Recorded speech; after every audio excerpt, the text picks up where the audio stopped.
Asthma यानी दमा की बीमारी कभी कभी एक्यूट अटैक या सीवियरिटी के फॉर्म में प्रेसिपिटेट हो जाती है। नमस्कार, मेरा नाम डॉक्टर शाजिया खान है। मैं कंसल्टेंट चेस्ट फिजिशियन इन जीबीएच जनरल हॉस्पिटल। अस्थमा एक ऐसी बीमारी है जो किसी भी प्रकार की उम्र में हो सकती है, बच्चे, बूढ़े या जवान। अस्थमा में हमारी श्वास की नलियां सिकुड़ जाती है और उसमें सूजन आने लगती है, जिसकी वजह से मरीज को सांस लेने में दिक्कत होती है। कभी कभी ये सूजन इतनी ज्यादा बढ़ जाती है कि पेशेंट की सांस की नलियां बहुत ज्यादा सिकुड़ जाती है और वो अटैक के रूप में प्रेसिपिटेट करती है। आमतौर पे अस्थमा ट्रिगर यानी किसी एलर्जन के रूप से प्रेसिपिटेट होता है और पेशेंट के सिम्टम्स को बढ़ा देता है।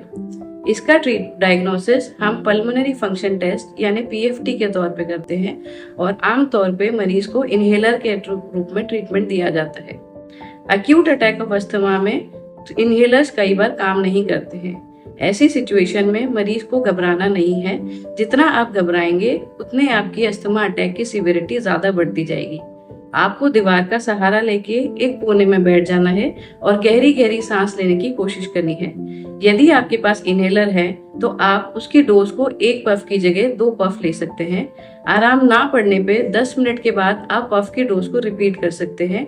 फिर आराम ना पड़ने पे आप तीसरी बार 1 डोज और ले सकते हैं। इस तरह से आप 3 पफ का ट्रीटमेंट ले सकते हैं और अपने नजदीकी डॉक्टर को तुरंत संपर्क कर सकते हैं।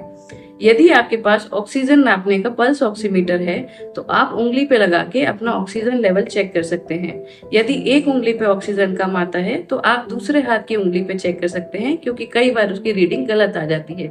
ऐसी सिचुएशन में भी हमें बिल्कुल घबराना नहीं है। यदि आपके पास घर पे ऑक्सीजन कॉन्सेंट्रेटर है तो आप उस ऑक्सीजन का इस्तेमाल कर सकते हैं।